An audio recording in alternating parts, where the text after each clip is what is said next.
Samuel 20ஆம் அதிகாரம் 16ஆம் வசனத்தை. தாவீது ராஜாவா இருக்கிற காலத்துல தாவீதுக்கு விரோதமாக பிக்ரியின் குமாரனாகிய சேபான்னு ஒருத்தன் எழும்புறான். அப்படிதானே?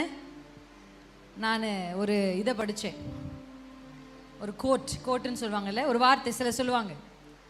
கூட்டத்தில் ஒருத்தன் உனக்கு எதிராக எழும்புனா நீ வளர்ந்துட்டு இருக்கேன்னு அர்த்தம். அல்லேலூயா. கூட்டத்தில் ஒருத்தன் உனக்கு விரோதமாக எழும்பினா நீ வளர்ந்துட்டு இருக்கேன்னு அர்த்தம். ஒரு கூட்டமே உனக்கு விரோதமா எழும்பினா நீ வளர்ந்துட்டேன்னு அர்த்தம். அல்லேலூயா. ஆமென். உண்மைதானே? தாவீதை சுத்தி சுத்தி எழும்பிட்டே இருக்காங்க தாவீதுக்கு. இல்ல, உங்களுக்கு ஒன்று தெரியுமா?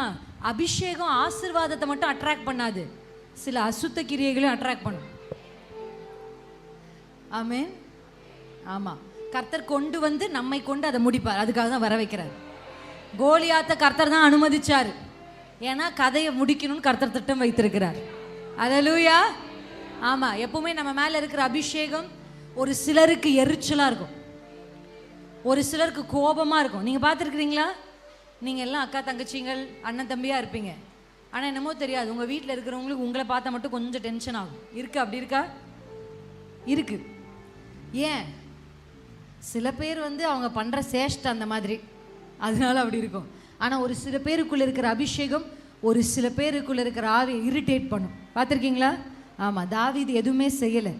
சவுலுக்குள் இருக்கிற ஆவியை விரட்டுவதற்கு, சவுலுக்கு நன்மை செய்வதற்கு தான் அரண்மனைக்கு வந்தார். ஆமாவா இல்லையா? ஆனால் இந்த சவுல் நன்மைகளை பெற்றுக்கொண்டு திருப்பி அவருக்கு எதை செஞ்சார்? எத்தனை முறை அவரை கொலை செய்வதற்கு பிரயாசப்பட்டார். உங்கள் வாழ்க்கையிலும் என்னுடைய வாழ்க்கையிலும் ஒருவேளை சிலருக்கு நீங்கள் நன்மை செய்து அவங்க உங்களுக்கு திருப்பி நன்மை செய்யலைனா கூட பரவாயில்ல, அதற்கு பதிலாக துரோகத்தையோ தீமையோ செய்திருந்தா நீங்கள் தேவனையும் தாவீதையும் நோக்கி பார்க்கலாம். ஆமாம் தானே? ஆமாம். இயேசு நன்மை செய்த அநேகர் தான் இயேசுவை சிலுவையில் அறைய வேண்டும் என்று சொன்னவங்க. இயேசுவோடவே இருந்த மனுஷன் தான் இயேசுவை காட்டி கொடுத்தவங்க. அல்லேலூயா. சில நேரத்தில் நம்ம கேட்போம், உங்களுக்கு புரியுதா ஆண்டவரே, என் கஷ்டம் உங்களுக்கு புரியுதா அப்படின்னு ஆண்டவர் சொல்லுவார். ஆண்டவர் ஏதோ மேலேயே இருந்து உங்கள் பிரச்சனையை பார்த்து அதை சால்வ் பண்ணுற ஒரு தெய்வம் இல்லை. உங்களையும் என்னையும் போல மாம்சத்தில் வந்தார். அல்லேலூயா. ஒருத்தர் துரோகம் பண்ணால் எப்படி வலிக்கும்ன்றது அவருக்கு தெரியும். ஒருத்தர் நம்மளை பார்த்து தவறான வார்த்தைகளை பொய்யாய் சொன்னால் எப்படி வேதனையாக இருக்கும்னு அவருக்கு தெரியும். ஆமென். நன்மையை செய்து தீமையை பெற்றுக்கொள்ளும் பொழுது இருக்கிற வேதனை என்னன்னு ஏசப்பாக்கு புரியும். அதனால தான் ஆண்டவர் சொல்றாரு, ஏதோ ஒரு ஆசாரியர் நமக்கு தூரத்தில் இருந்து, அப்படி அல்ல, நம்முடைய பலவீனங்களை குறித்து பரிதபிக்கிற ஒரு பிரதான ஆசாரியர் நமக்கு உண்டு. நம்ம எதெல்லாம் கடந்து போகிறோமோ அதை இயேசு கடந்து போயிருக்கிறார். அதனால நீங்கள் சொன்னால் அப்பாவுக்கு புரியும். சில விஷயங்களை போய் நீங்கள் என்ன பண்ணணும் தெரியுமா? உங்கள் வாழ்க்கையில் உங்களுக்கு பிடிக்காத கசப்பான சில அனுபவங்கள் நடக்கும்பொழுது ஏதோ ஒரு அக்கா கிட்ட ஏதோ ஒரு அம்மா கிட்ட போய் நீங்கள் சொல்கிறதுக்கு பதிலாக முதலாவது ஆண்டவர்கிட்ட போய் பேசு. அல்லேலூயா. ஜெபிக்கிறது ஒரு அனுபவம், விசாரிக்கிறது ரெண்டாவது அனுபவம். அல்லேலூயா. ஜெபிக்கிறதுன்றது என்ன? நீங்கள் போய் ஆண்டவர்கிட்ட இன்னெல்லாம் வேணும், இன்னெல்லாம் வேண்டாம், இதெல்லாம் பிரச்சனைன்னு சொல்கிறது. இந்த விசாரிக்கிறது நிறைய பெண்கள் பண்ணுறதே இல்லை. கேள்வி கேட்கறது விசாரிக்கிறது வித்தியாசம் இருக்கு. விசாரிக்கிறது யார் பண்ணா? ரெபேக்காள். ரெபேக்காளுக்கு வயிற்றுக்குள்ள பிரச்சனை. என்ன? முட்டுன்னு ரெண்டு பேரும் முட்டிக்கிறாங்க. கற்பத்தில் சுமந்தவர்களுக்கு தெரியும், பிள்ளை உதைக்கும் போது அது எப்படி எந்த அளவுக்கு இந்த முட்டல் இருந்திருக்குமோ தெரியல. அந்த அம்மாவுக்கு பயமே வந்துருச்சு. இப்போ இந்த அம்மா போய் என்ன பண்ணுது அப்படின்னா, ஈசாக்கு ஜெபிச்சு தான் ரெபேக்காள் கருவுற்றாள். அப்படிதானே வசனம் சொல்லுது? ஆமாம். ஆனால் ரெபேக்காள் ஈசாக்கு கிட்ட போய் விசாரிக்கல, நேராக ஆண்டவர் கிட்ட போகிறான். அல்லேலூயா. என் கற்பத்தில் ஒன்று மோதுதே, காரணம் என்னப்பா? இதுதான் விசாரித்து ஜெபிக்கிறது. அல்லேலூயா. நீங்கள் கேட்ட அப்பா உங்களுக்கு சொல்லி தருவார். நீங்கள் கேட்ட ஆவியானவர் உங்களுக்கு கற்றுத் தருவார். சகலத்தையும் போதிக்கிற ஆவியானவரா? எப்படி? சகலத்தையும். நீங்க எந்த பிரச்சனை, வித்தியாசமான பிரச்சனை, எவ்வளவு வித்தியாசமான பிரச்சனையை கடந்து போனாலும் அதிலிருந்து தப்பி போகிற போக்கை உங்களுக்கு உண்டு பண்ண ஒரு ஆண்டவர் இருக்கிறார். அல்லேலூயா.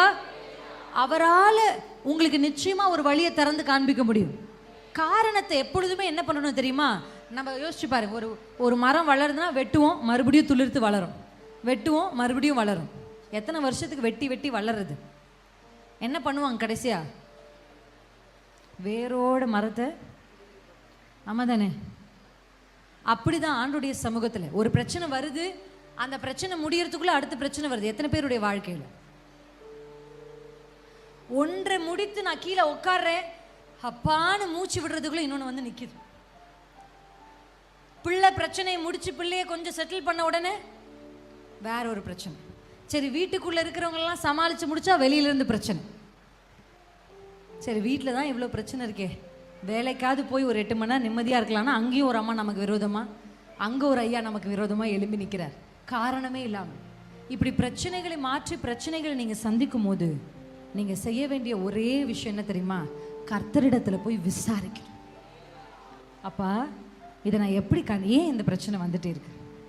எங்கள் அம்மாவும் இதையே சந்திச்சாங்களே, என் பாட்டியும் இதையே சந்திச்சாங்களே, நானும் இதையே சந்திக்கிறேனே. ஏன்? மோதும் பொழுது போய் தேவனிடத்தில் விசாரிக்கணும். அல்லேலூயா. ஒன்றை ஒன்று மோதுகிறது என்று தெரிந்த உடனே விசாரிக்கிறார். அவள் விசாரித்த உடனே கர்த்தர் அவளுக்கு விளக்கி சொல்லுகிறார். நீங்கள் வேத புத்தகத்தில் வாசிச்சிருக்கீங்களா? சிம்சோனுடைய தாய், ஆமா தானே, இருக்காங்களா? அந்த ஸ்திரீனிடத்துலேருந்து வந்து கர்த்தர் வெளிப்படுத்துறார், உனக்கு இப்படி ஒரு பிள்ளையை நான் கொடுப்பேன், அந்த பிள்ளையின் தலையின் மேலே என்ன பண்ணக்கூடாது? கத்தி படவே கூடாது, அந்த பிள்ளை திராட்சை பழத்தினுடைய எந்த இதையும் சாப்பிடவே கூடாது, இப்படியெல்லாம் சொல்லிட்டாங்க. இந்த அம்மாவும் போய் தன்னுடைய கணவரிடத்துல காரியங்களை சொல்லிட்டார். ஆனால் அவங்க கணவர்கிட்ட இன்னொரு ஆசை. அவர் என்ன பண்ணுறாரு? ஜெபிக்கிறார், ஆண்டவரே ஒரு முறை. ஆனால் நீங்கள் அந்த பியூட்டி பார்த்தீங்கன்னா மறுபடியும் கர்த்தர் அந்த தாயின் இடத்துல போகிறார், அந்த தாய்க்கே காரியத்தை விளக்கி சொல்கிறார். நான் உங்களுக்கு ஒரு நற்செய்தி சொல்லட்டுமா? உங்கள் குடும்பத்தில் தேவனிடத்திலிருந்து ரகசியங்களை பெற்றுக்கொள்ளுகிற பெரிய உரிமையும் பொறுப்பும் உங்களுக்கு தான் இருக்குது. அல்லேலூயா. அங்கே போய் ஈசாக்கு கிட்ட கர்த்தர் தங்கள் பிள்ளையை குறித்து சொல்லலை, அங்கே போய் சிம்சோனுடைய தகப்பனிடத்துல சொல்லலை, தாயின் இடத்துல சொல்கிறாங்க. மோசையை பற்றின ரகசியங்கள் அவங்க அப்பாவுக்கு தெரிஞ்ச மாதிரி தெரியல, அந்த அம்மாவுக்கு தெரிஞ்சிச்சு. அதனால தான் அந்த அம்மா நாணர் பெட்டிக்குள்ளே வச்சு உள்ளே அழுப்புறாங்க. அல்லேலூயா. பெண்களுக்கு கர்த்தர் கொடுத்திருக்கிற பெரிய கிருபை என்ன தெரியுமா? ரகசியங்களை அறிந்து கொள்ளுகிற கிருபை, வெளிப்பாடுகளை பெற்றுக்கொள்ளுகிற கிருபை, எதிர்காலத்தை அறிந்து கொள்ளுகிற கிருபை. உங்கள் பிள்ளைகளை குறித்து எப்போவுமே ஒரு பிள்ளைய என்ன எதிர்காலத்துக்கு அந்த பிள்ளைக்கு கர்த்தர் திட்டம் வச்சிருக்கிறான்னு தெரியாததுனால தான் தவறான காலேஜில் போய் சேர்த்து மறுபடியும் அது காசு செலவாகி வருஷங்க வேஸ்ட் ஆகி வந்து மறுபடியும் ஒரு காலேஜில் போய் சேர்த்துறோம். அப்படி தானே? பிள்ளையை குறித்த ரகசியம், கர்த்தருக்கு பிள்ளையின் மேலே இருக்கிற திட்டம் தெரியாதனால தான் தவறான நபர்களுக்கு திருமணம் செஞ்சு வைக்கிறோம். இன்னைக்கு லவ் பண்ணுற பிள்ளைங்க தான் கஷ்டப்படுதுன்னு நம்ம நினைக்கிறோம். அது ஒரு பக்கம், அது ஒரு பெரிய டாபிக் பேசுறதுக்கு. ஆனால் தேவ சித்தத்தை விசாரிக்காமல் திருமணம் செய்து கொடுக்குற தாய் தகப்பனுடைய அப்படி செஞ்சு கொடுத்த அரேஞ்ச் மேரேஜில் கூட நிறைய கஷ்டங்கள் வந்திருக்கு. என்ன பிரச்சனை இங்கே என்ன பிரச்சனைனா, தேவ சித்தத்தை விசாரிக்காமல் வெறும் பேக்ரவுண்டையும் வெறும் எத்தனை படிப்பு இருக்கணும், வீடு வாசி, இதை மட்டுமே மையப்படுத்தி உங்கள் பிள்ளைகளுக்கு நீங்கள் திருமணம் செய்கிறது தான் காரணம். ஆமாவா இல்லையா? உண்மையா இல்லையா சொல்லுங்க? தேவ சித்தத்துக்காக காத்திருக்கிற ஒவ்வொரு ஸ்திரீக்கும் ஒவ்வொரு குடும்பத்துக்கும் தாமதமானாலும் நேர்த்தியான நன்மைகள் காத்திருக்கிறோம். அல்லேலூயா. ஆமென். தேவ சித்தம்ன்ற வார்த்தை என் வாலிப நாட்களில் தான் எனக்கு தெரிஞ்சிச்சு. சின்ன வயசுலேருந்து கிறிஸ்துவ குடும்பத்தில் தான் நான் பிறந்திருக்கிறேன்.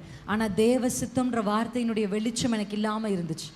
அது வரைக்கும் நான் கேட்குறத கொடுக்குறவர் தான் கர்த்தர், தெய்வம்னு நான் நினச்சேன். அதுக்கப்புறமா தான் எனக்கு புரிஞ்சிச்சு, அவருக்கு என் மேலே ஒரு திட்டம் இருக்குது, அதை செஞ்சு முடிக்க தான் இந்த பூமியில் கர்த்தர் என்ன வச்சிருக்கிறார். அவருடைய திட்டங்களை நிறைவேற்றுவதற்கு தான் கர்த்தர் இந்த பூமியில் என்னை கொண்டு வந்திருக்கிறார். அவருடைய சித்தத்துக்கு என் வாழ்க்கையை அர்ப்பணிச்சேன்னா அவர் என்னை நான் நினைக்கிறதற்கு வேண்டுவதற்கு அதிகமாக செய்வார். அல்லேலூயா. கர்த்தருடைய வேதம் சொல்லுகிறது, உங்களுடைய நினைவுகள் என்னுடைய நினைவுகள் அல்ல, உங்களுடைய வழிகள் என்னுடைய வழிகள் அல்ல. வானத்துக்கும் பூமிக்கும் எவ்வளவு தூரமாக இருக்கோ அவ்வளவு மேலான எண்ணங்களை கர்த்தர் வச்சிருக்கிறார். அல்லேலூயா. அவ்வளவு உயரிய திட்டங்கள் கர்த்தர் உங்களை குறித்து, உங்கள் பிள்ளைகளை குறித்து, உங்கள் கணவரை குறித்து, எதிர்காலத்தை குறித்து கர்த்தர் வச்சிருக்கிறார். நம்புறீங்களா? ஒன்னே ஒன்று தான், என் வாழ்க்கையில் எந்த முடிவும் தேவ சித்தத்தின்படி. அல்லேலூயா. இந்த ஸ்திரீயை பாருங்க, இந்த ஸ்திரீ என்ன, அந்த அம்மாவுக்கு என்ன பொசிஷன்லாம் தெரியல. இப்படி தாவீதுக்கு விரோதமாக எழும்பின இந்த சேபாவை துரத்தி வராரு யோவாப். ஓகேங்களா? சும்மா ஒரு கதை போல, ஒருவேளை இந்த பகுதியை படிக்காதவர்களுக்கு நான் சொல்கிறேன். சேபான்னு ஒரு மனுஷன் ராஜாவாகிய தாவீதுக்கு விரோதமாக எழும்புறான். ராஜாவுக்கு அதிபதியாக இருக்கிற யோவாப் என்ன பண்ணுறாரு, இவன் கதையை அப்படி தானே பண்ணுவாங்க, ராஜாவுக்கு விரோதமாக எழும்புனா அதுக்காக இவரை ஃபாலோ பண்ணியே வராங்க. இப்படி சேசிங் நடக்குது. அவர் ஓட இவர் ஓட, இவர் ஓட அவர் ஓட, இப்படி ஓடி போன இந்த சேபா போய் இந்த புத்தியுள்ள ஸ்திரீ தங்கி இருக்கிற அந்த பட்டணத்துக்குள்ள ஒளிஞ்சுக்கிறான். இந்த அம்மாவுடைய பெயர் பைபிளில் கொடுக்கல, ஆனால் அந்த அம்மாவுக்கு சில டிஸ்கிரிப்ஷன் கொடுத்துருக்கு. ஒரு சில அம்மாவுக்கு பெயர் தெரியாது. நம்ம என்ன சொல்லுவோம், அந்த முடி நீளமாக இருக்குமே அந்த அக்கா அப்படி சொல்லுவோம் இல்லை, அந்த அக்கா உயரமாக இருக்குமே ஒரு அக்கா அந்த அக்கா அப்படி சொல்லுவோமா இல்லையா? குட்டையாக இருக்குமே அந்த அக்கா, செவப்பாக இருக்குமே அந்த அக்கா அப்படி சொல்லுவோம். பைபிளில் பெண்களுடைய வெளிப்புறமான தோற்றத்திற்கு முக்கியத்துவம் கொடுப்பதை விட உள்ளான மனுஷிக்கும் குணத்துக்கு தான் முக்கியத்துவம் கொடுத்துருக்குறாங்க. அல்லேலூயா. அழகு, சௌந்தரியம், வீணு, வஞ்சனை உள்ளதான். ஆமென். கர்த்தருக்கு பயப்படுகிற ஸ்திரீயே என்ன பண்ணப்படுவாளாம்? புகழப்படுவாள். கர்த்தருக்கு பயப்படுற ஒரு ஸ்திரீயா. இந்த புத்தி உள்ள ஸ்திரீக்கு பெயர் சொல்லலை, ஆனால் இந்த ஸ்திரீ வந்து நல்ல ஒரு ஞானம் உள்ள ஸ்திரீ. இப்போ இவர் என்ன நினச்சிட்டார் தெரியுமா? நம்முடைய யோவாப் இந்த பட்டணத்தையே என்ன பண்ணலாம், சண்டை போடலாம். எடுத்து அடுத்த வசனத்தை ஒருத்தர் வாசிக்க முடியுமா? அதே பகுதியினுடைய அடுத்த வசனம். அவன் அவளுக்கு சமீபத்தில் வந்தபோது அந்த ஸ்திரீ நீர்தானா யோவாப்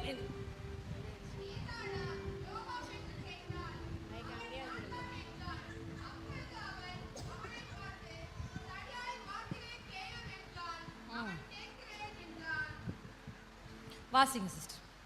அடுத்த வசனம். அப்பொழுது அவள், பூர்வ காலத்து ஜனங்கள் ஆபேலை விசாரித்தால் வழக்கு தீரும் என்பார்கள்.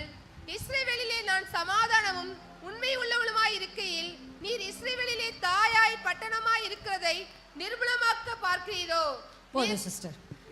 அவங்க சொல்ற ஒரு வார்த்தையை கவனிச்சிங்களா? இஸ்ரவேலில் நான் தாயாகவும். வாசிங்க சிஸ்டர். தாய் பட்டணமாய் இருக்கிறதை நிர்மூலமாக்க பார்க்கிறீரோ? நீர் கர்த்தருடைய சுதந்திரத்தை விழுங்க வேண்டியது என்ன என்றால், இஸ்ரவேலில் நான் சமாதானமும் உண்மையுள்ளவளா நான் இங்க இருக்கும்போது என்னை தாண்டி போய் இந்த பட்டணத்தை அழிச்சிருவீரா? என்ன ஒரு கெத்து பார்த்தீங்களா அந்த அம்மாக்கு? அதனாலதான் தூசியில உட்கார்றவங்களால இப்படி பேச முடியாது. அந்த அம்மா எங்க உட்காந்துருக்கு தெரியுமா? ஆசனத்துல உட்காந்துருக்கு. என்ன ஒரு கெத்து! ஒரு யோவாபுன்றவன் ஒரு பயங்கரமான பராக்கிரமசாலி. ஒரே போட்டில் இந்த அம்மாவை போட்டு தள்ளிட்டு போயிட்டே இருப்பாரு. இந்த பட்டணத்துக்குள்ள ஆண்களே இல்லையா? இந்த பட்டணத்துக்குள்ள பராக்கிரமசாலிகளே இல்லையா? ஒருவரும் யோவாபிடத்துல பேசுவதற்கு தைரியம் இல்லை.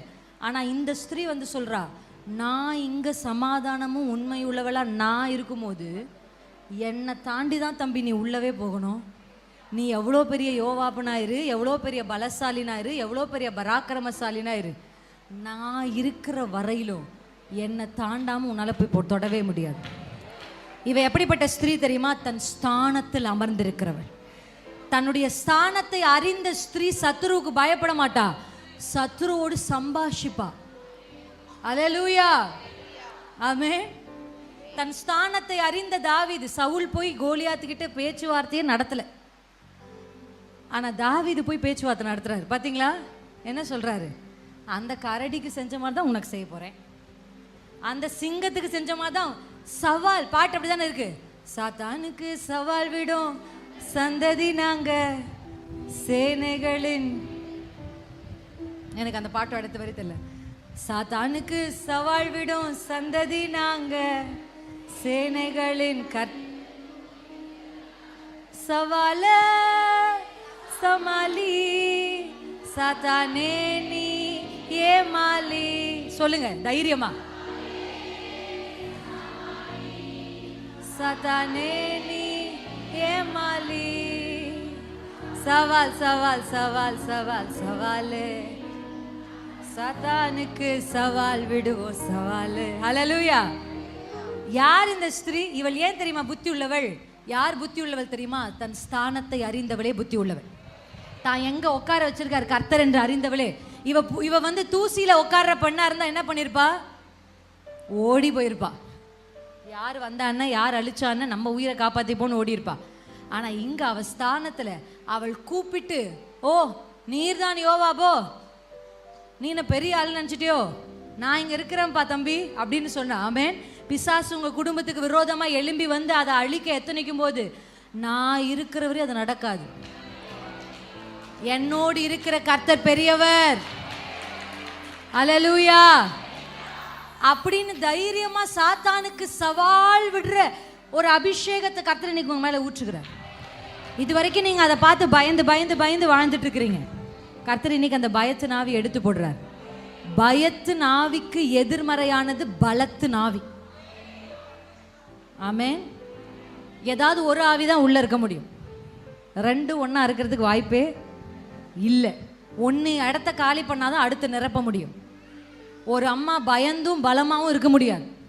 ஒன்று பலமுள்ள அம்மாவாக இருக்கணும், இல்லை பயந்த அம்மாவாக இருக்கணும். இன்னைக்கு முடிவு பண்ணுங்க, பயந்து பயந்து வாழ்க்கையில் ஓடி ஓடி ஒளிஞ்சு ஒளிஞ்சு தூசியிலே உட்கார போறீங்களா, இல்லை எழும்பி உங்கள் ஸ்தானத்தில் உட்காந்து சாத்தானுக்கு சவால் விட போறீங்களா? அல்லேலூயா. ஆமென். ஒரு புத்தியுள்ள ஸ்திரீ தன் ஸ்தானத்தை அறிந்தவளாய் யோவாபுடைய தைரியமா பேசுகிறார். நான் இருக்கிற வரைக்கும் நீ நினைக்கிறது நடக்காது. உனக்கு யார் வேணும்? அவன் தலை தானே வேணும், வெட்டி கொடுக்குற எடுத்துட்டு போ. அல்லேலூயா. என்ன ஒரு கெத்து. அந்த சேபாவின் தலையை வெட்டி அனுப்புறா, அவன் பாட்டுக்கு போயிட்டான். அல்லேலூயா. எவ்வளவு பெரிய பிரச்சனைகளையும் சமாளிக்க உங்களால முடியும். அல்லேலூயா. உங்க வீடுகளுக்குள்ள கர்த்தருக்கு பிரியமில்லாத எது இருக்கோ அதை வெட்டி வெளியே தள்ளுங்க. ஆமென். திறப்பில் நிற்கவும் சுவரை அடைக்கவும் ரெண்டு இருக்கா? ஆண்டவர் ரெண்டு விஷயத்தை செய்யறதுக்காக தேடுறார். திறப்புல நிக்கிறது ஒண்ணு. திறப்புல நிக்கிறதுனா அந்த வார்த்தை, அந்த வசனம் எப்படி தொடங்குது? நான் தேசத்தை அழிக்காதபடிக்கு. அப்படித்தானே? இது யார் சொல்றது? பிசாசு சொல்ற, ஆண்டவர் சொல்றார். அப்ப திறப்புல நிக்கிறதுனா, கேப்ல நிக்கிறதுனா என்னன்னா, கர்த்தருடைய கோபம் பற்றி எரிஞ்சிட்டு இருக்கு. இப்ப கர்த்தர் இந்த தேசத்தை அழிக்கணும்னு நினைக்கிறாரு. கர்த்தர் கோபப்படுற மாதிரி இந்த தேசம் நடந்துருச்சு. இப்ப போய் குறுக்குல நிக்கிறதாம். எப்படி? ஆபிரகாம் நின்னார், ஆண்டவரை அழிக்காதீங்கப்பா.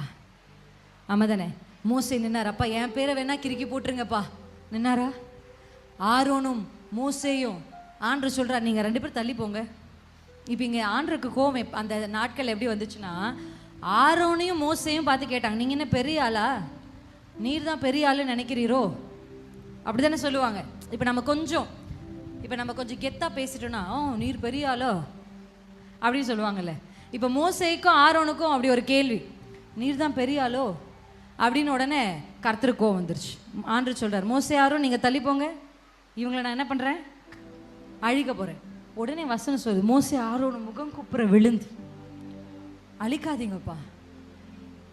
எவ்வளோ ஒரு நல்ல இருதயம் பார்த்தீங்களா? நம்மளா இருந்தா என்ன சொல்லிப்போம்? முதல்ல இவனுங்க அழிங்க ஆண்டவர், ஓவரா பேசுறானுங்க. சொல்லிருப்போமா? சொல்லிருக்க மாட்டோமா? நம்ம ஜபமே அப்படிதானே. இன்னைக்கு பல பேர் ஜபிக்கிறதே, எப்படி ஆகலும் இந்த அம்மா ரொம்ப பேசுது, சீக்கிரம் இந்த அம்மாவை தூக்குங்க.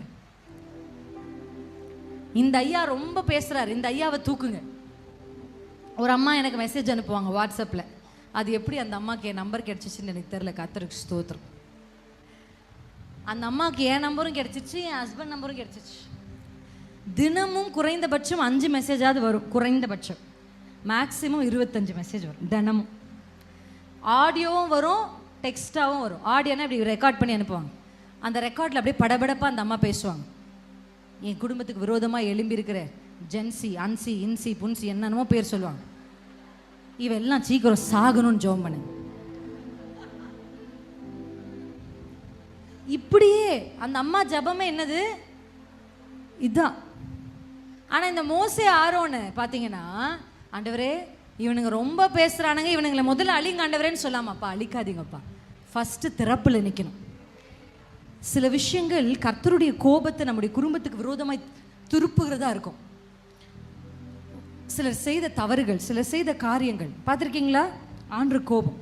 அங்கே போய் உங்கள் குடும்பத்துக்காக நீங்கள் என்ன நிற்கணும்? திறப்பில் நிற்கணும். ரெண்டாவது சுவரை அடைக்கணும். ஃபஸ்ட்டு ஆண்டவர், ரெண்டாவது சுவரை அடைக்கலனா பிசாசு உள்ள வந்துடும். அல்லேலூயா. ஆமென். அப்படியே கண்களை மூடி தேவ சமூகத்தில் அவன் தீர்க்க தரிசன புத்தகத்துக்கு நேராக திருப்பிக் கொள்ளலாம். Thank you Jesus. எத்தனை பேருக்கு நம்பிக்கை இருக்கு இன்னைக்கு கர்த்தர் நம்ம மத்தியில கிரியை செய்ய போகிறார்? வசனங்கள் மட்டுமல்ல, கர்த்தருடைய ஆவியானவர், நான் சொல்லுவேன், அப்பா பேசுற ஆண்டவர் மட்டும் இல்லை, கிரியை செய்கிற ஆண்டவரும் கூட. ஆமென். அவர் சொன்னா அதை செய்து முடிப்பார்.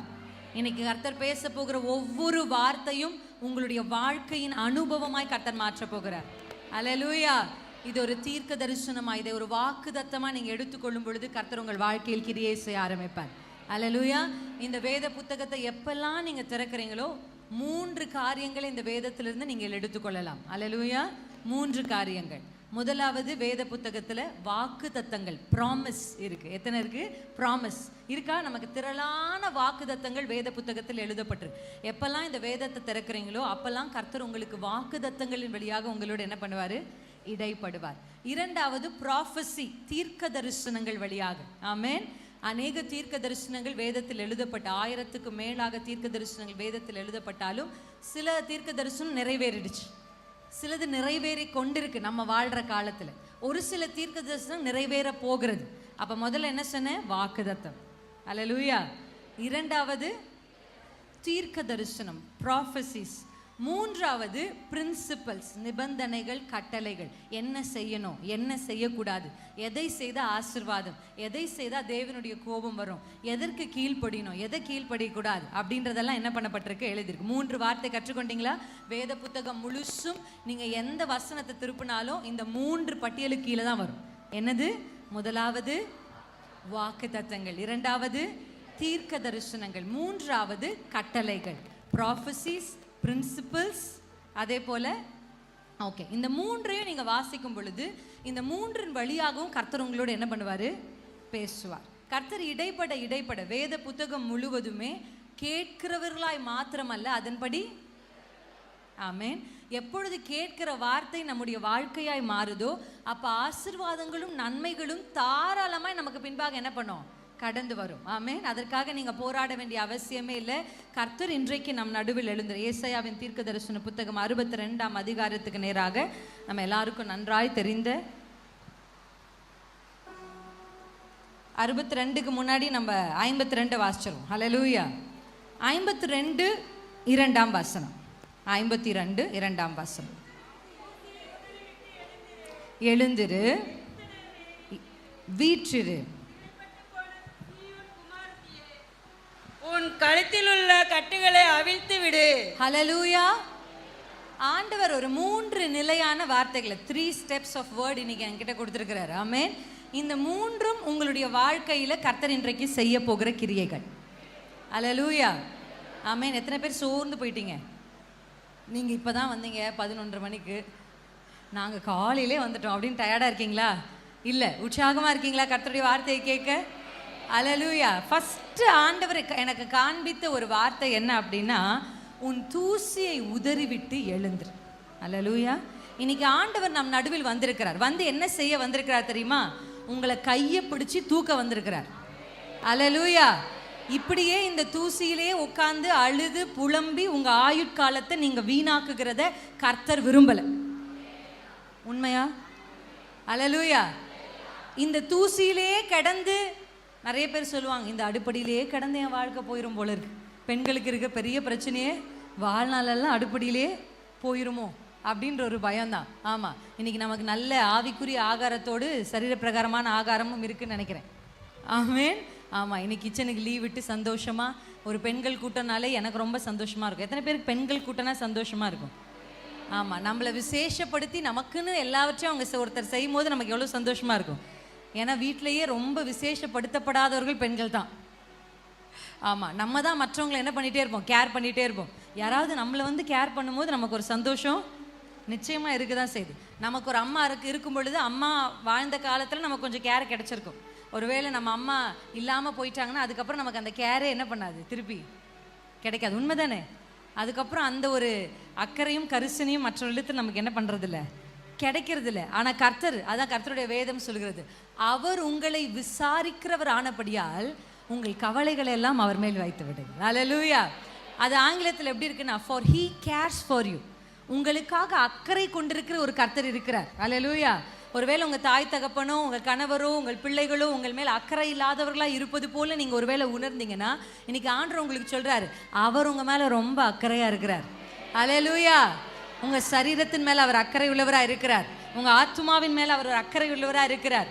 ஆமென். உங்க பலவீனத்தின் மேல அவர் அக்கறை உள்ளவராக இருக்கிறார். அவர் அவங்களை டேக் கேர் பண்ணிப்பார். ஆண்டவர் சொல்றார், நான் டேக் கேர் பண்ணிக்கிறேன், நான் உன்னை கேர் பண்ணிக்கிறேன். ஆனா ஆண்டவர் சொல்ற ஒரு வார்த்தை என்ன? உன் கவலை எல்லாம் வைத்து விடு. அல்லேலூயா.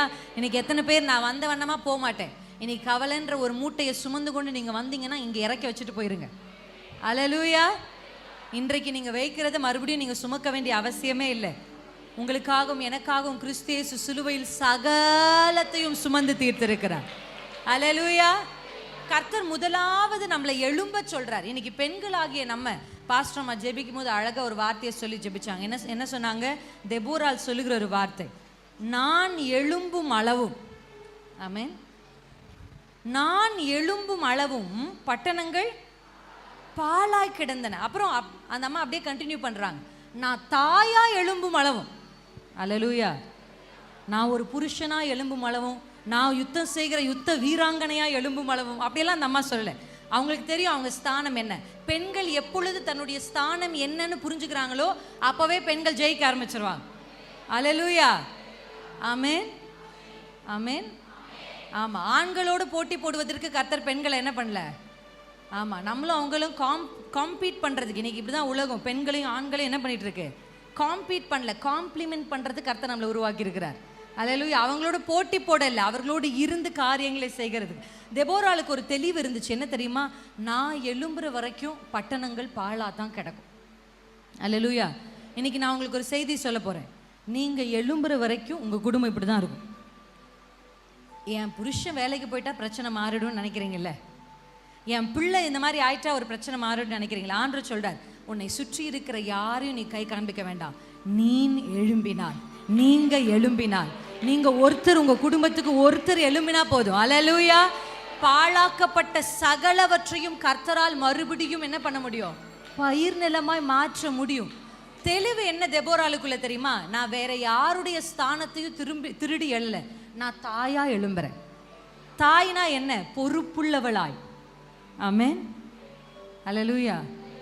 ஒரு தாய் தான் குடும்பத்துல சின்ன குப்பையை எடுத்து அள்ளி போடுறதுல இருந்து சாப்பாடு போடுற வரையும் அந்த அம்மா தான் எல்லாமே என்ன பண்றாங்க, பார்க்குறாங்க. ஆமா தானே? ஒரு வீட்டில் இருக்கிற சின்ன சின்ன காரியங்களை பார்க்கறதுல இருந்து பெரிய பெரிய காரியங்களை பார்க்கறதையும் பொறுப்பு யாருக்கு உண்டு?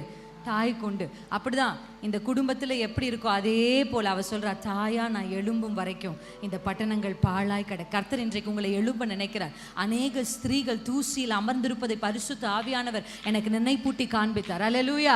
தூசினா என்ன அர்த்தம்? நீங்க வேத புத்தகத்துல தூசியிலும் சாம்பலிலும் உட்கார்ந்த ஒரு சில நபர்களை பார்க்க முடியும். அப்படின்னா என்ன? துக்கத்திலேயே உட்கார்ந்து இருக்கிறது, கவலையிலேயே உட்கார்ந்து இருக்கிறது, கடந்த காரியங்களை நினைச்சு அதையே சொல்லி சொல்லி அதிலேயே உட்கார்ந்து இருக்கிறது. இது பிசாசனுடைய ஒரு பெரிய தந்திரம். இன்னைக்கு கர்த்தர் உங்களை விடுதலை ஆக்க போகிறார். அல்லேலூயா. ஆமென். பழையதை நினைத்து கலங்காதே, நடந்ததை மறந்து விடு, கர்த்தர் புதியன செய்திடுவார், இன்றே நீ காண்பாய். கர்த்தர் புதியன செய்திடுவார், இன்றே நீ காண்பாய்,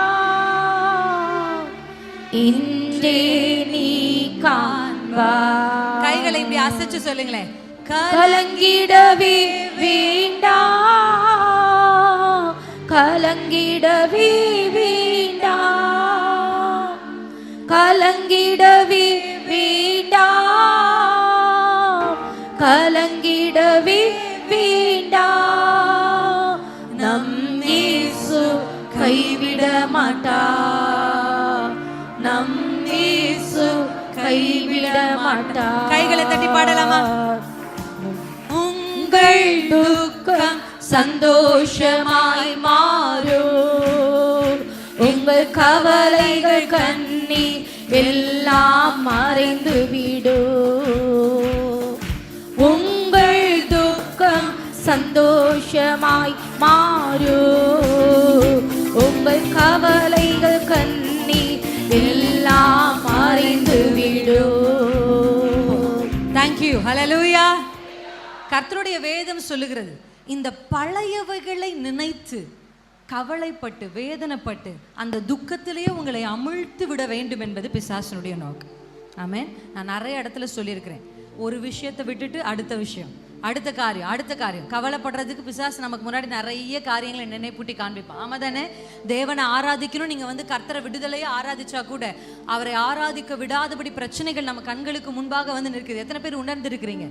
அதிகாலை எழுந்து ஜெபிக்கலான்னு போய் உட்காருவீங்க, ஆனா முழங்கால் படியிட்ட உடனே பிரச்சனை தான் உங்க கண்ணுக்கு முன்னாடி வரும். ஆமா தானே? கொஞ்ச நேரம் விடுதலையா கர்த்தரை துதிக்கலாம் நினைச்சா துதி வராது. வாயிலிருந்து என்ன வரும்? ஏன் ஏசப்பா எனக்கு நடக்குது? ஏன் இப்படிப்பட்ட ஒரு குடும்பத்தை நான் கொடுத்தீங்க? ஏன் இப்படிப்பட்ட ஒரு வாழ்க்கை? நான் இப்படியே தான் வாழ்வனா? இப்படி தேவனை கேள்வி கேட்க பண்ணுகிற சில காரியங்கள் நம்ம இருதயங்கள்ல இருக்கு. கர்த்தர் இன்னைக்கு சொல்றாரு, உங்களை தூசியை விட்டு கர்த்தர் எழும்ப பண்ண போகிறார். அல்லேலூயா.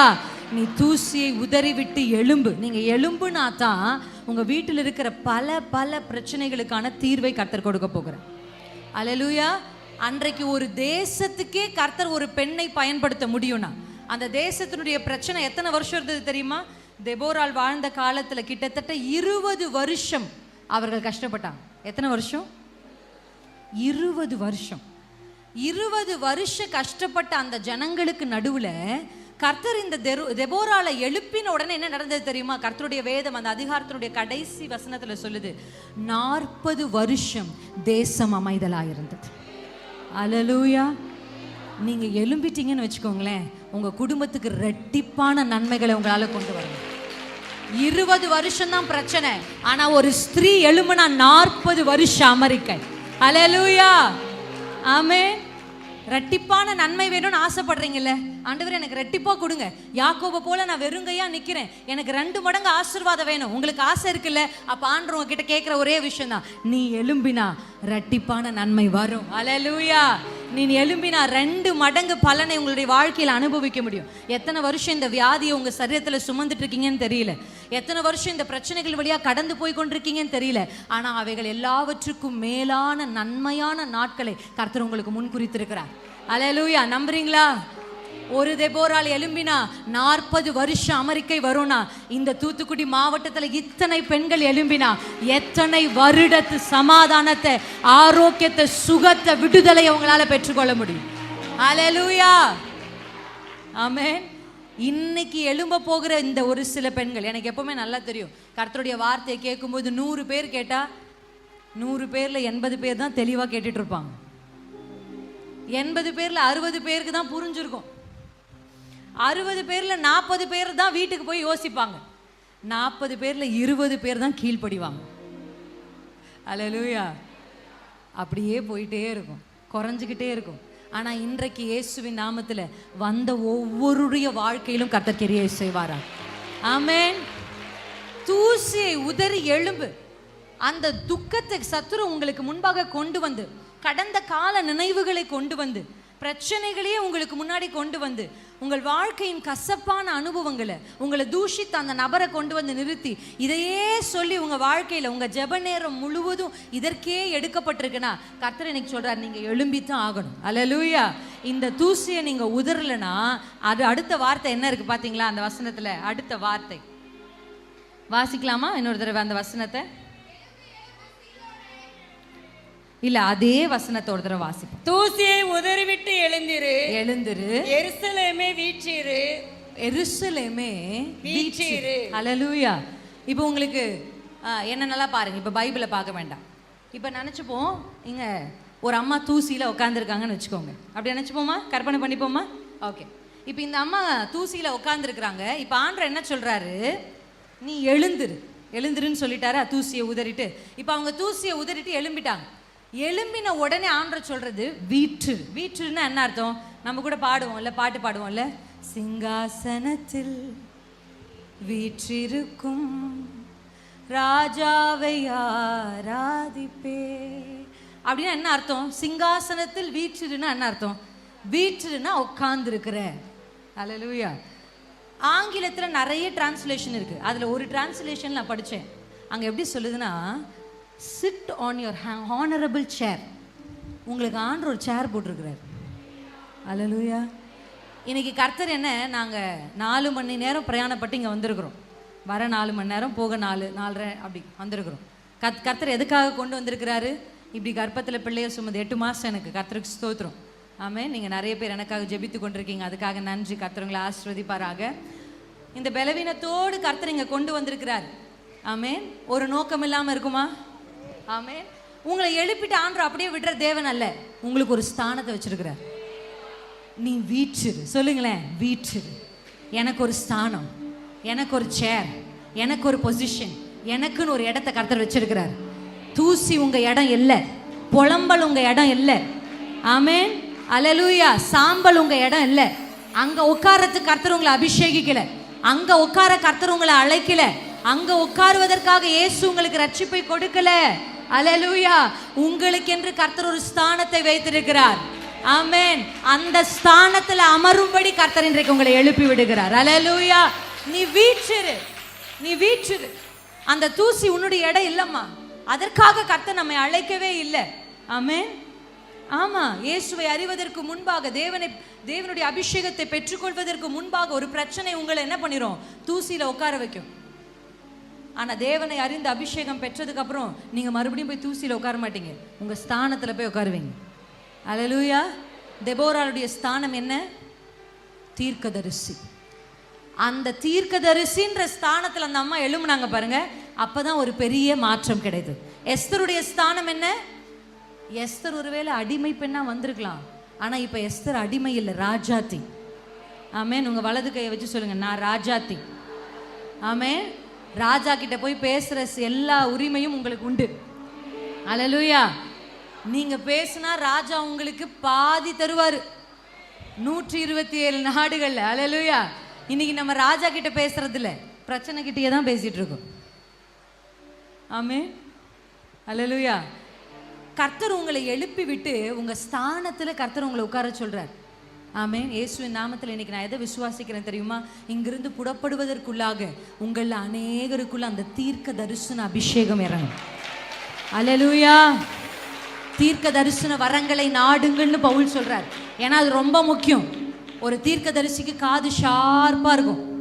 ஆண்டவர் மனசுல நினைக்கிறதுக்கு இங்க கேட்டுரும். ஆமென். சவுலை ராஜாவாக்கினது தேவனுக்கு துக்கமா இருந்தது. அந்த துக்கம் ஆண்டவருடைய இருதயத்துல வந்த உடனே சாமுவேலை கேட்டுருச்சு. அதுதான் ஒரு தீர்க்கதரிசி. அல்லேலூயா. குடும்ப பெண்களா இருக்கிற நீங்க, உங்க வீட்டுல ஏதோ தேவனுக்கு பிரியமில்லாதது நடக்குது, அது கர்த்தருடைய இருதயத்துக்கு வேதனையா இருக்கு அப்படின்னு தெரிஞ்ச உடனே உங்களுக்கு கேட்டுறணும். அல்லேலூயா. அது நடந்து முடிஞ்சு பிரச்சனை பெருசாகி நம்ம வாசலுக்கு வர வரை வெயிட் பண்ணக்கூடாது. ஒரு வீட்டில் ஒரு தீர்க்கதரிசி இருந்தா உள்ள நுழையும் போதே சென்ஸ் பண்ணிடுவாங்க. ஆமென். எத்தனை பேர் ஆமென்னு சொல்றீங்க? அல்லேலூயா. அதுதான் ஒரு தீர்க்க தரிசன அபிஷேகம். சவுல் நிமித்தம் தேவனுக்கு துக்கம் நடந்த உடனே, ஒருவேளை உங்க கணவர் செய்கிறது கர்த்தருக்கு துக்கமா இருக்கலாம், ஒருவேளை உங்க குடும்பத்தினர் செய்யற சில காரியங்கள் தேவனுக்கு துக்கமா இருக்கலாம், தேவனை வேதனைப்படுத்தலாம், கர்த்தருடைய கோபத்தை என்ன பண்ணலாம். ஆனா உடனே உங்களுக்குள்ள ஆண்டவர் பேசுவார், அவன் செய்கிறது எனக்கு துக்கமா இருக்கிறது. உடனே நீங்க அதான் கர்த்தருடைய வேதம் சொல்லுது. என்ன சொல்லுது? திறப்பை அடைக்கவும் சுவரை அடைக்கவும், ஆமென், திறப்புல நிற்கவும் நான் ஒருவனை தேடுறேன். அல்லேலூயா. ஆண்டவர் என்ன சொல்றாரு பாருங்க, திறப்புல அதை அடைக்கிறதுக்கு, சுவரை அடைக்கிறதுக்கும், அது வந்து இங்கிலீஷ்ல நான் தியானிச்சுட்டு இருந்தேன் சமீப காலத்துல, அந்த கேப்ல நிக்கிறதுன்னு அர்த்தம். ஒரு கேப் இருக்கும், அந்த கேப்ல நிக்கிறதுக்கும் இந்த சுவரை அடைக்கிறதுக்கும் ஆண்டவர் என்ன சொல்றாரு? நான் ஒரு கோடி பேரை தேடினேன், நான் 1,00,000 பேரை தேடினேன், நான் 1000 பேரை தேடினேன், 100 பேரை தேடினாலும் சொல்றாரு. அல்லேலூயா. அப்பனா ஆண்டருடைய உள்ள எவ்வளோ வேதனையா இருக்கும் பாருங்களேன். ஒருத்தர் கூட இல்லாததுனால தானே ஆண்டவர் ஒருத்தரையா தேடுறார். ஆமா தானே? நம்ம கூட சொல்லுவோம்ல, ஒருத்தர் எனக்கு ஒரு நல்ல வார்த்தை சொன்னாங்களா? அல்லேலூயா. அப்படின்னு நம்ம யோசிக்கிறோம் இல்லை? நம்ம வாழ்க்கையில் சில பாதைகளில் கடந்து போகும்போது நான் பெண்களுக்கு எப்பொழுதுமே சொல்லுகிற ஒரு ஆலோசனை தான், உங்கள் குடும்பமோ, உங்களுக்கு தெரிஞ்ச குடும்பமோ, உங்களுக்கு தெரிஞ்ச பெண்களோ இல்லை பிள்ளைகளோ ஏதோ ஒரு கஷ்டத்தின் வழியாக போகிறாங்க அப்படின்னா உடனே அவங்க கஷ்டங்களை மிகைப்படுத்தி பேசக்கூடாது. ஆமென். அந்த கஷ்டத்தின் வழியாக ஒருத்தங்க போகும் பொழுது உனக்கு இதனால தான் வந்துச்சு, உனக்கு அதனால தான் வந்துச்சு அப்படின்னு அவங்களை என்ன பண்ணக்கூடாது. ஒருவேளை அவங்க அனுபவிக்கிற அந்த கடுமையான பாதைகளுக்கு காரணம் அவர்கள் எடுத்த சில முடிவுகளாக இருக்கும்னு உங்களுக்கு ஆண்டவர் வெளிப்படுத்தினார்னா நீங்கள் என்ன செய்யணும்னா அந்த பிள்ளைய தனியாக கூப்பிட்டுட்டு போய் சொல்லலாமே தவிர பொது வெளிகளில் ஒரு பிள்ளைக்கு ஒரு குழந்தை இல்லைன்றதுக்காகவோ, இல்லை அந்த பிள்ளைக்கு குறித்த வயதில் திருமணம் ஆகலைன்றதுக்காகவோ, இல்லை அவங்க வீட்டில் அவங்க புருஷன் நல்லா சம்பாதிக்காதவராக இருக்கிறதுக்காகவோ, இல்லை அவங்களுக்கு ஒரு வீடு வாசல், உங்களுக்கு வீடு வாசல் இருக்கிற மாதிரி அவங்களுக்கு வீடு வாசல் இல்லாமல் இருக்குது அப்படின்றதுக்காகவோ ஒருவரை மட்டுப்படுத்தி பேசவே கூடாது. அல்லேலூயா, ஆமென். நம்ம ஆண்டவர் எப்படிப்பட்டவர் தெரியுமா? வசனம் சொல்லுது, நம்ம ஜெபத்தை கேட்கிறவர் மாத்திரம் இல்லை, ஆண்டவர் சொல்றார் இஸ்ரவேல் ஜனங்களை பார்த்து, மோவாபியர்கள் உன்னை குறித்து பேசினதை நான் கேட்டேன். என்னவா? நம்ம நினைச்சுக்கிறோம் நம்ம பேசுறதா ஆண்டவர் கேட்கிறாருன்னு, நம்ம ஜெபத்தை மட்டும் தான் இல்லை. மோவாபியர்கள் இஸ்ரவேலர்களை குறித்து பேசிக்கிட்டாங்களாம். இவங்க ஆண்டவர் இவளை கைவிட்டுட்டாங்க அப்படின்னு என்ன பண்ணியிருக்காங்க? பேசி கொண்டிருக்கிறாங்க. இது இஸ்ரவேலர்களுக்கு தெரியாது, ஆனா கர்த்தர் கேட்டார். அல்லேலூயா. அதற்காக அவர்களை நியாயம் தீர்க்கும்படி கர்த்தர் எழுந்தருளினார். அப்போ யோசிச்சு பாருங்க. ஏன்னா நம்ம தான் ரொம்ப அதிகமாக, பெண்கள் தான் அதிகமாக என்ன பண்ணுவோம்? கதை பேசும். அதனால ஒரு விஷயத்தை நம்ம மனதில் எப்பவுமே நினச்சிக்கணும். எப்பொழுதுமே ஒருவர் கடினமான பாதையில் போகும் பொழுது முடிந்தால் அவர்களுக்கு உதவி செய்யணும், முடியலன்னா அமைதியாக இருந்துடணும். அதுதான் நம்ம செய்கிற நன்மை. அல்லேலூயா. இல்லை, அந்த பிள்ளைகளுக்காக ஊக்கமாக ஜெபம் பண்ணுங்க. உங்கள் ஜெபங்களினால அந்த குடும்பம் கட்டப்பட்டால் கர்த்தருக்கு ஸ்தோத்திரம். ஆனால் ஒரு நாளும் ஸ்திரீகள் இடிக்கிறவர்களாக இருக்கக்கூடாது. கை உயர்த்தி சொல்லுங்க, நான் கற்றவளாக இருக்கணும் ஆண்டவரே. என் வார்த்தைகள் கட்டுகிற வார்த்தைகளாக இருக்கணும் ஆண்டவரே. என் கைகள் கட்டுகிற கைகளாக இருக்கணும் ஆண்டவரே. எந்த குடும்பத்தை எந்த மனுஷரை நான் இடிக்கக்கூடாது. அல்லேலூயா, ஆமென்.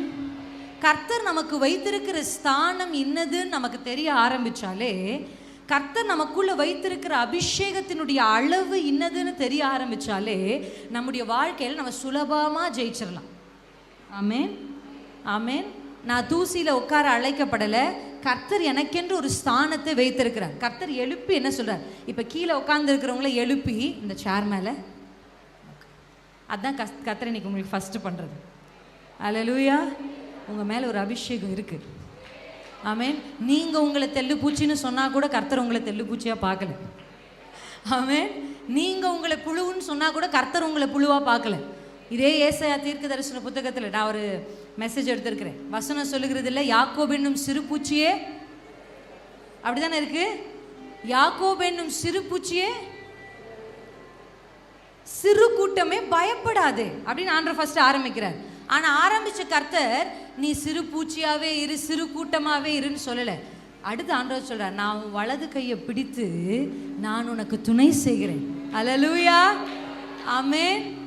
உலகத்தில் உள்ளவர்கள் எல்லாம் யார் பெரியாலோ அவங்க கையை போய் பிடிச்சிக்குவாங்க. ஆனால் நம்முடைய ஆண்டவர் யார் சின்னாலும் அவங்க கையை வந்து பிடிச்சிக்கிறாங்க. அல்லேலூயா. உலகத்தில் உள்ளவர்கள்லாம் என்ன பெரிய பெரிய பெரிய கூட்டத்தின் மேலே கண்கள் வைப்பாங்க. நம்ம அப்பாவுக்கு சின்ன கூட்டத்தின் மேல தான் கண். அல்லேலூயா. பயப்படாத, நான் உனக்கு துணை செய்கிறேன்னு கர்த்தர் சொல்லிட்டு அடுத்த ஆண்டவர் என்ன சொல்றார் தெரியுமா? உன்னை புதிதும் கூர்மையுமான பற்களுள்ள யந்திரமாக்கும். அல்லேலூயா. இன்னைக்கு சொல்லுங்க, பூச்சி இல்லைங்க, நீங்க யந்திரம். ஆமென். இயேசு உங்க கைப்பிடிக்கிறதுக்கு முன்னாடி தான் நீங்க பூச்சி. இயேசு கைப்பிடித்ததுக்கு அப்புறம் யந்திரம். அல்லேலூயா.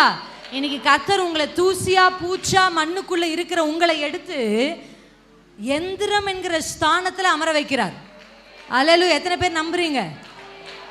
ஆமென், ஆமென். இந்த வார்த்தையை நான் சொல்லும்போது, இந்த வார்த்தையை நான் பிரசங்கிக்கும் போது சொல்லுவேன், இந்த பழைய பல்லெல்லாம் பிடுங்கி, பழைய பல்ல பிடுங்கினா தான் புது பல்லு வரும். ஆமாவா இல்லையா? கரெக்டா இல்லைங்களா? எத்தனை பேருக்கு பல்லு பிடுங்கிருக்காங்க? ரொம்ப சீரியஸாக இருக்கிறதுனால கேட்குறேன். பல்லு பிடிங்கிருக்காங்களா? இன்னைக்கு ஆண்டவர் என்ன பண்ண போறாரு தெரியுமா? இந்த பழைய பல்லெல்லாம் எப்படிப்பட்ட பல் தெரியுமா? இந்த பல்லு எப்போ பார்த்தாலும் புலம்பினே இருக்கும். இந்த பல் எப்போ பார்த்தாலும் குறை சொல்லிக்கிட்டே இருக்கும். ஜபத்திலேயே ஒரு அற்புதமான ஜபம் என்ன தெரியுமா? நிறைய பேர் ஜபிக்கிறது. நான் அந்த ஜபத்துக்கு என்ன, கோழி மூட்டி ஜபம். உங்கள் ஊரில் எப்படி சொல்கிறாங்கன்னு தெரியல, ஏன்னா இந்த ஊரில் பேச்சு டிஃப்ரெண்ட்டாக இருக்குல்ல. ஆமாம், ரொம்ப நல்லாயிருக்கும் இந்த லாங்குவேஜ் கேட்கும்போது. நானும் இந்த கணவர்கிட்ட சொல்லி சொல்லி, எப்போ ஒரு பொண்ணு மெசேஜ் பண்ணியிருந்தா, எப்போ அக்கா மீட்டிங், இந்த மீட்டிங்க்கு வர்றதுக்காக. எப்பவும் மீட்டிங் நாங்கள் வந்து இபிபி ஓன் போடுவோம். அவள் EPPOM எப்பவும் மீட்டிங் அப்படின்னு அமைச்சிருந்தா. எனக்கு ஒரே சிரிப்பு. அப்படின்னா கோழி முட்டி ஜெபனா எப்படி சொல்வீங்க அதை?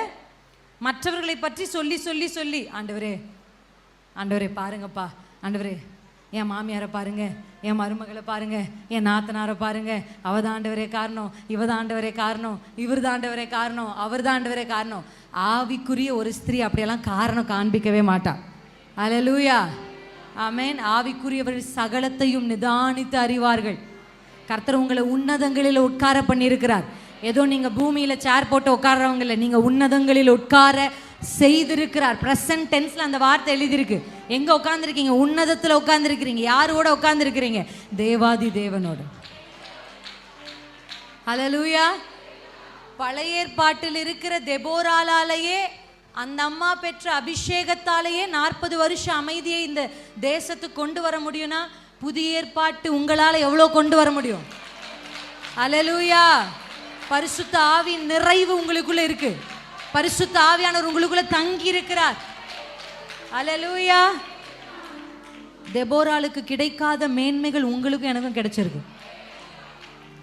தெபோராளுக்குள் இல்லாத ஒரு விசேஷித்த அபிஷேகம் உங்களுக்கும் எனக்குள்ள இருக்கு. கர்த்தர் இன்றைக்கு உங்களை எப்படி ஆக்க போறாரு? புதிதும் கூர்மையும் உள்ள பற்களுள்ள எந்திரமாய் மாற்ற போகிறார். இன்னைக்கு கர்த்தர் பூச்சி எல்லாம் மாற்றம். அல்லேலூயா. நீங்க வீட்டுக்கு போகும் பொழுதே இதுவரைக்கும் எதை பார்த்து பயந்தீங்களோ அது உங்களை பார்த்து இனி பயப்படும். அல்லேலூயா. ஐயோ மந்திரம் வச்சுட்டாங்களோ, சூனியம் வச்சுட்டாங்களோ, அது வச்சுட்டாங்களோ, ஏவல் வச்சுட்டாங்களோ, இப்படியெல்லாம் பயப்படுறீங்கல்ல, இதெல்லாம் இப்போ உங்களை பார்த்து பயப்பட போகுது. பூச்சியா இருந்தாதான் எதை பார்த்தாலும் பயப்படணும். எந்திரமா இருந்தா மழையை பார்த்து கூட பயப்பட வேண்டிய அவசியம் இல்லை. அல்லேலூயா. கர்த்தர் எந்திரங்களை ஏன், அந்த வசனத்தில் இருக்கு, கர்த்தர் எந்திரங்களை ஏன் தெரியுமா உருவாக்குறாரு? மலைகளை நொறுக்குவதற்கு. அல்லேலூயா. மலைனா இன்னைக்கு நேத்து முளைச்ச செடி மாதிரி கிடையாது. வருஷ கணக்கில் ஒரே இடத்துல இருக்கிறது. தலைமுறை தலைமுறையா உங்க வீட்டுக்கு முன்னாடி இந்த மலை நின்று வாழ்க்கையில முன்னேற முடியாதபடி இந்த மலை ஒரு தடையா இருக்குல்ல, இயேசுவின் நாமத்துல இன்றைக்கு கர்த்தர் உங்களை எழுப்ப போகிற அந்த எழுப்புதலின் அபிஷேகம், இந்த மலைகளை நொறுக்குவதற்கான ஒரு அபிஷேகத்தை கர்த்தர் உங்க மேல ஊற்றி கொண்டிருக்கிறார். பல வருஷ போராட்டங்கள், எதிரே நிற்கிற சகல வல்லமைகள், சத்துருவின் சகல தந்திரங்கள், தலைமுறை தலைமுறையாய் வருகிற சாபங்கள் இயேசுவின் நாமத்தில் நொறுக்குவதற்கான அபிஷேகம் உச்சந்தலையின் மேல கர்த்தர் ஊற்றுகிறார். மேல பால்கனி மேல இருக்கிறவங்களுக்கு ஒரு விசேஷித்த அபிஷேகம் இறங்கட்டும் இயேசுவின் நாமத்தில். பரிசுத்த ஆவியானவர் ஷதா ரபா லீதரா பெற்றுக்கொள்ளுங்க. இனி நீ பூச்சி அல்ல, இனி நீ தூசியில் கிடக்கிறவள் அல்ல. வீற்றிரு, எழு எழு சீயோன் குமாரத்தியே, எழுந்து உன் ஸ்தானத்தில் வீற்றிரு. நீ ஒரு தீர்க்கதரிசியாய் அழைக்கப்பட்டவள், நீ ஒரு ராஜாத்தியாய் அழைக்கப்பட்டவள். ஓ, நீ போரடிக்கிறதற்கு புதிதும் கூர்மையுள்ள எந்திரமாய் அழைக்கப்பட்டவள். ஷகா தரா பாலா தராபா. தூசியை உதறு, பழையவைகளை உதறு இயேசுவின் நாமத்தில். கசப்புகளை கர்த்தர் இருதயத்திலிருந்து எடுக்கிறார். பழைய நினைவுகள், பழைய போராட்டங்கள், பழைய வாழ்க்கைகள், பழைய சுபாவங்கள், பழைய வார்த்தைகள் சகலமும் இப்பொழுதே புதிதாவதாக. புதிய பற்கள், புதிய பற்கள். ராகா தாரா பாஷி காதாரா. பெற்றுக்கொள் புதிய பற்களை, பெற்றுக்கொள் புதிய பாஷையை, பெற்றுக்கொள் புதிய பாஷை, புதிய அபிஷேகம். பழையவைகள் எல்லாம் ஒளிந்து போகட்டும், பழையவைகளை ஒளிந்து போகட்டும். ஷகா தாரா பாதா ராபா லீஷேகாதா நிகாதா ராபாலா ஷீகாதா ராபௌதரே நிகாலா ஷீபாதனா சேகாலாபா புரிபா லீஷே தரசே ரபா. புதிய காரியத்தை செய்கிற கர்த்தர் எழுந்தருளி இருக்கிறார்.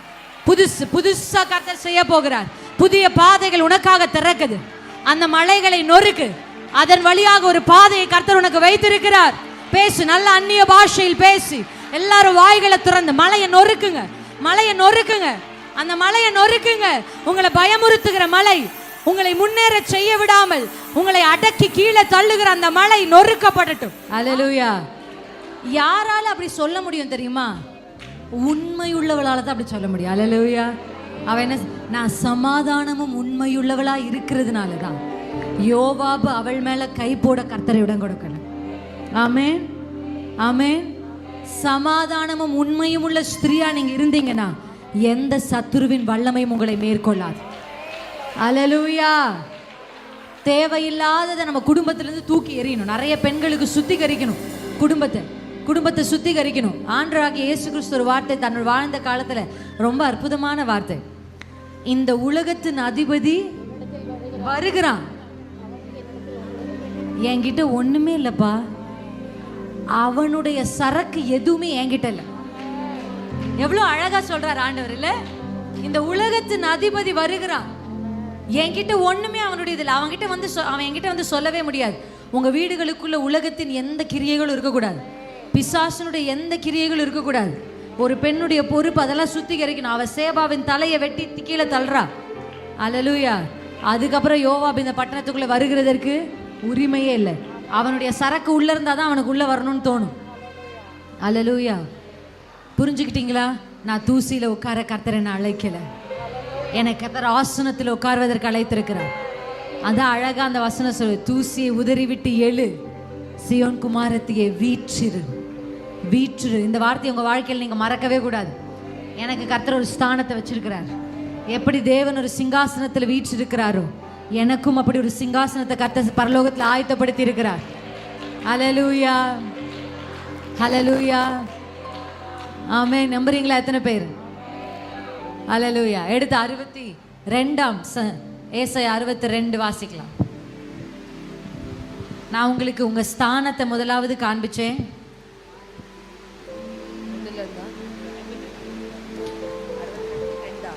இப்போ உங்களுக்கு பெயர் சூட்டு விழா எத்தனை பேர் நடந்திருக்கா? உங்களுக்கு பெயர் சூட்டு விழா நடந்ததில்லை, இன்னைக்கு கர்த்தர் நடத்தவே போறார். ஆமென். ஆமா. 62:4 வாசிக்கலாமா? யாராவது ஒருத்தர் 62ஆம் அதிகாரம் 4ஆம் வசனம். நீ இனி கைவிடப்பட்டவள் எண்ணப்படாமலும் உன் தேசம் இனி பாழான தேசம் எண்ணப்படாமலும் நீ எப்சிபா என்றும் உன் தேசம் பியூலா என்றும் சொல்லப்படும். ஹல்லேலூயா. ஆமென். இந்த வசனம் ரொம்ப ஒரு அற்புதமான ஒரு தீர்க்க தரிசனம். என்னன்னா, இதுவரைக்கும் இந்த இஸ்ரவேல் ஜனத்தை பார்த்த எல்லாரும் என்ன சொல்லுவாங்கன்னா, இது கைவிடப்பட்ட தேசம், பாழான தேசம் அப்படின்னு சொல்லுவாங்க. ஏன் அப்படி சொல்லுவாங்கன்னா, இஸ்ரவேல் ஜனத்துக்காக கர்த்தர் எவ்வளோ பெரிய காரியங்களை செஞ்சிருக்காரா இல்லையா? செங்கடலை 2ஆ பிளந்தார்.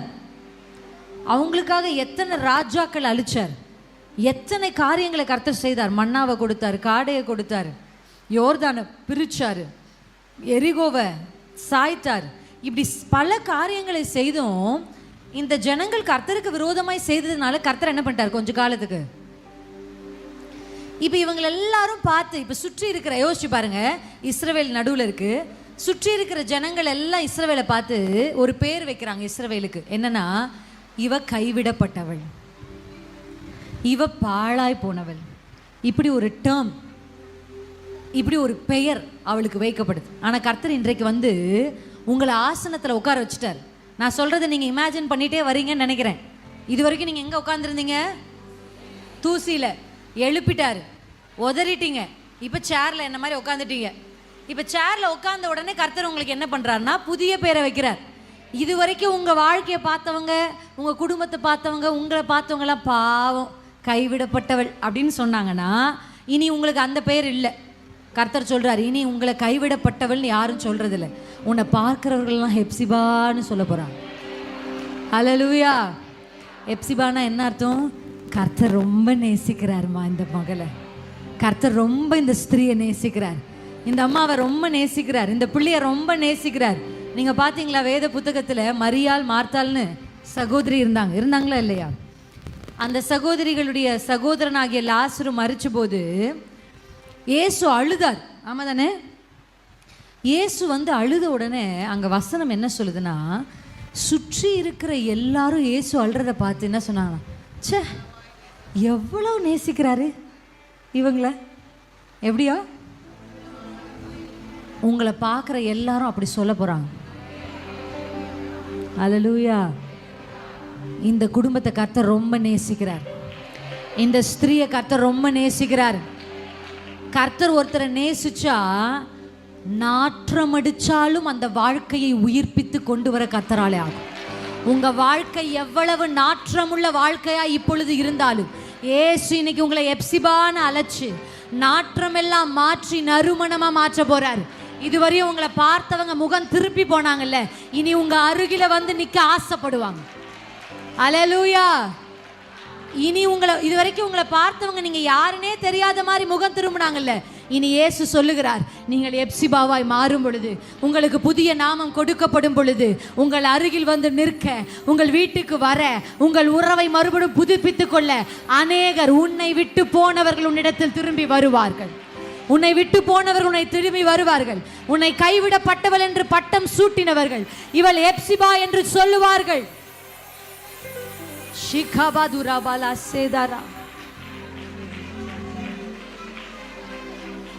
எல்லாரும் எலிசபெத்தை பார்த்து சொன்னது அவ ஒரு மலடி, அப்படிதானே சொன்னாங்க.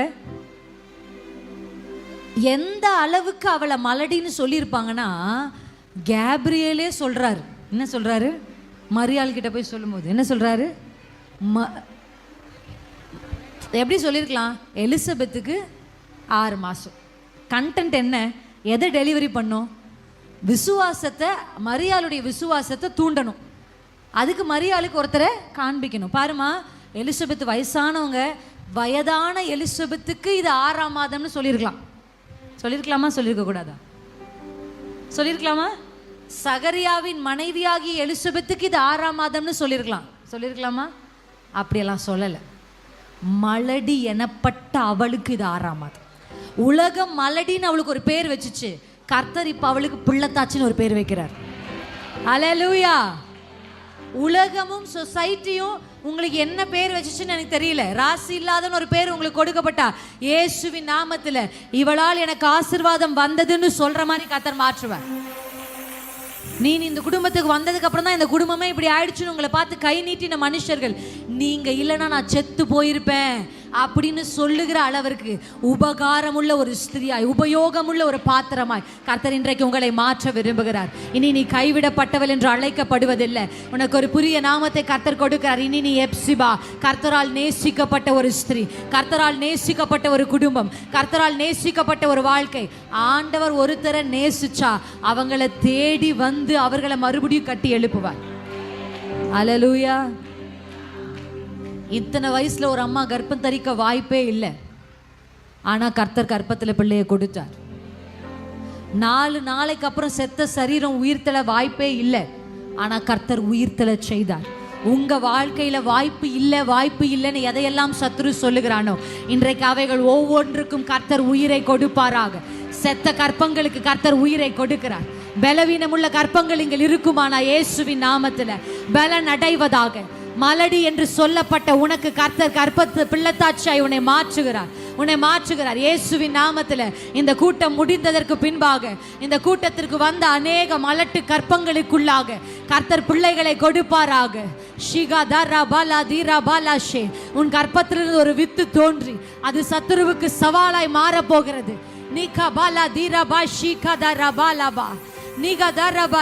நாற்றம் எடுக்கிற சில வாழ்க்கையை கர்த்தர் காண்பிக்கிறார். மனுஷர்கள் வர விரும்பாத சில குடும்பங்களை கர்த்தர் காண்பிக்கிறார் இயேசுவின் நாமத்தில். அதெல்லாம் கர்த்தர் நற்கந்தமாய் மாற்ற போகிறார். மரித்த லாசரு பக்கத்துல ஒருத்தரும் போல. ஆனா அந்த சுவிசேஷ புத்தகத்துல வாசிங்க, அடுத்த அதிகாரத்துல லாசருவை பார்த்த அநேகர் இயேசுவின் மேல் விசுவாசம் வைத்தார். அல்லேலூயா. உங்க வாழ்க்கையை பார்த்து அநேகர் இயேசுவின் மேல விசுவாசம் வைக்க போறாங்க. கர்த்தர் உங்களுக்கு செய்ய போற அற்புதத்தை பார்த்து உங்களை சுற்றி இருக்கிற அநேகர் இயேசுவின் மேல விசுவாசம் வைக்க போறாங்க. இனி நீ ஹெப்சிபா என்றும் இனி நீ பியூலா என்றும் அழைக்கப்படுவாய். உன்னை பாழாக்கினவர்கள் புறப்பட்டு போகிறார்கள். நீ பாழாக்கப்பட்டவள் அல்ல, நீ கைவிடப்பட்டவள் அல்ல. கர்த்தர் உனக்கு ஒரு புதிய நாமத்தை கொடுக்கிறார். நீ மலடி அல்ல, நீ கூனி அல்ல, நீ பிசாசு பிடித்தவள் அல்ல.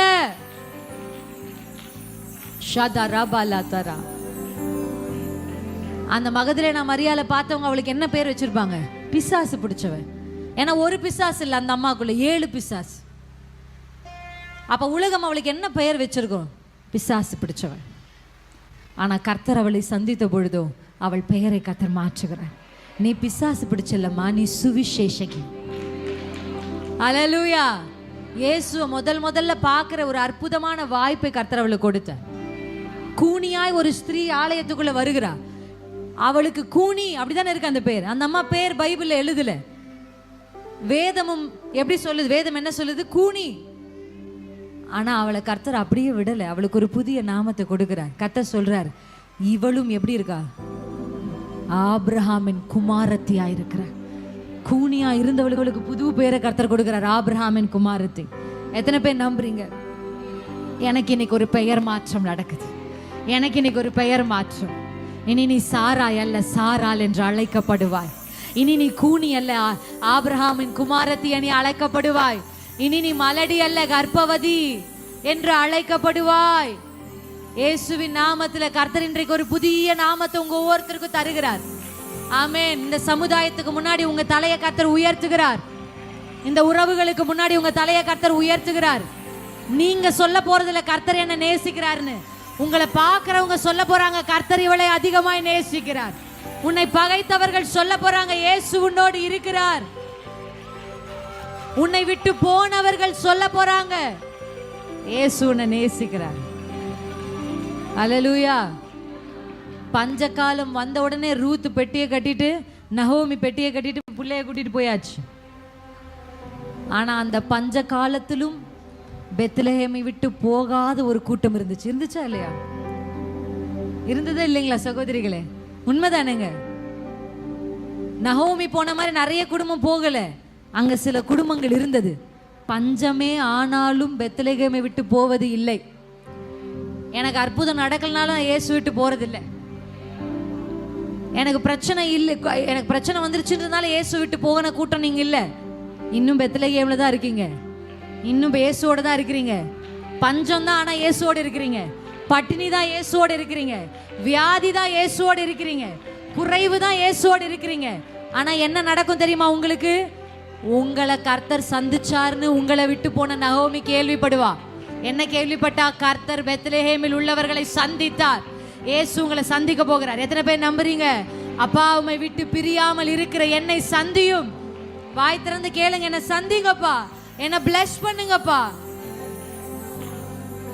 மரியாளையும் மார்த்தாளையும் லாசரையும் கர்த்தர் எவ்வளவு நேசிச்சாருன்றத அவரை சுற்றி இருக்கிறவர்கள் பார்த்தது போல கர்த்தரை உங்க காண செய்வார். நம்புறீங்களா? அதுதான் ஹெப்சிபா. உங்க ஸ்தானத்திலையும் உட்காந்துட்டீங்க, உங்க பேரும் உங்களுக்கு தெரிஞ்சிருச்சு. நான் முடிக்க போறேன், டைம் ஆயிருச்சு. உங்க பவர், கடைசியா ஒரே ஒரு வசனம் வாசிக்கலாமா? உங்க பவர். மீகா எடுத்தவங்க எனக்காக வாசிங்க. மீகா 4:13. அவ்வளவுதான், இந்த வசனத்தோடு நம்ம முடிக்க போறோம். சியோன் குமாரத்தியே, நீ எழும்பி போரடி, நான் உன் கொம்புகளை வெண்கலமாக்குவேன், வெண்கலமாக்குவேன். நீ அநேக ஜனங்களை நொறுக்கி போடுவாய். அல்லேலூயா. 2 வார்த்தை இருக்குமே சிஸ்டர். நான் கொம்புகளை இரும்பும் உன் குளம்புகளை வெண்கலமாக்குவேன். 2 வார்த்தை இருக்கு. இரும்பும் வெண்கலமும் ஆக்குவேன். அல்லேலூயா. ஃபர்ஸ்ட் உங்களை கர்த்தர் எழுப்பினாரு. 2வது உங்களை ஆசனத்துல உட்கார செய்தாரு. 3வது உங்களுக்கு ஒரு நாமத்தை கொடுத்தாரு.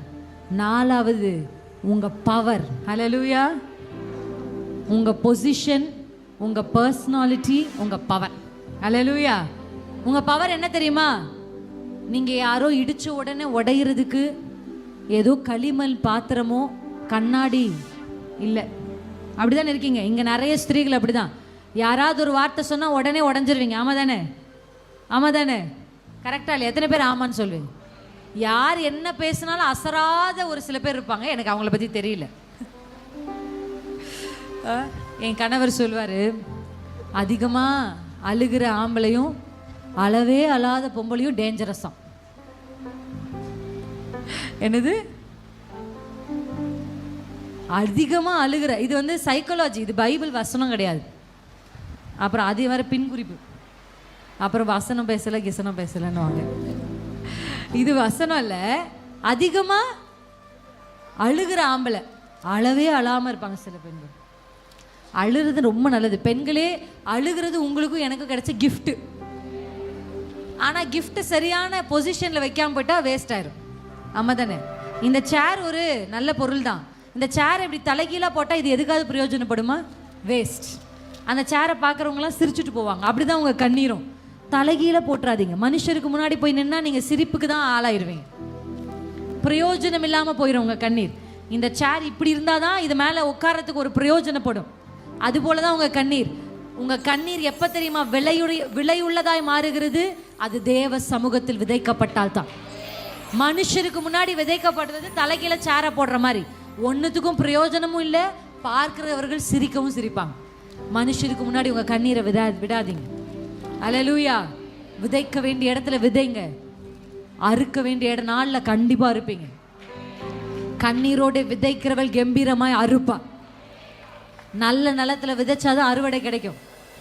தேவையில்லாத அந்த அக்கா கிட்டலாம் சொன்னால் அறுவடை கிடைக்காது, ஆப்பு தான் கிடைக்கும். அந்த அக்காவே நம்மளை பற்றி ஏதோ மனசு சரியில்லைன்னு நம்ம ஷேர் பண்ணுவோம்.